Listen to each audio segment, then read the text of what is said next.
বাংলাদেশি সিনেমার ইতিহাসে এক উজ্জ্বল নক্ষত্র সালমান শাহ। ৯০-এর দশকে স্বল্প সময়ের ক্যারিয়ারে তিনি দর্শকদের হৃদয়ে অমর হয়ে আছেন।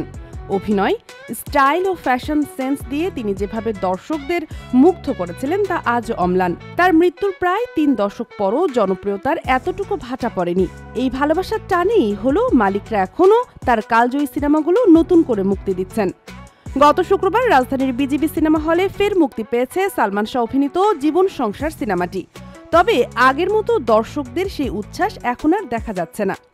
হলটির দায়িত্বে থাকা কর্মকর্তা মোহাম্মদ আনোয়ার হোসেন বলেন, আগের মতো দর্শক আর হলে আসেন না। সেটা নতুন কিংবা পুরনো যে সিনেমায় হোক না কেন, এরপরও আমাদের হল চালু রাখতে হয়। এই সপ্তাহে চলছে সালমান শাহর কালজয়ী সিনেমা জীবন সংসার। দর্শক সংখ্যা খুবই কম, মাঝে মাঝে ২-১ জন আসছেন। ১৯৯৬ সালে মুক্তি পাওয়া জীবন সংসার সিনেমাটি পরিচালনা করেছেন জাকির হোসেন রাজু। এটি তার পরিচালিত প্রথম চলচ্চিত্র, যেখানে সালমান শাহ, শাবনূর, ফারুক, ববিতা ও গোলাম মুস্তফা অভিনয় করেছিলেন। মুক্তির সময় সিনেমাটি দারুণ ব্যবসা সফল হয়।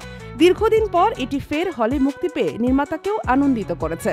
তার মতে, এমন সিনেমাগুলোই দেশের ফিল্ম ইন্ডাস্ট্রিকে এখনো বাঁচিয়ে রেখেছে। ভালো সিনেমা হলে এলে দর্শক অবশ্যই আসবেন। Sheikh Masuma, daily hour, Bangladesh.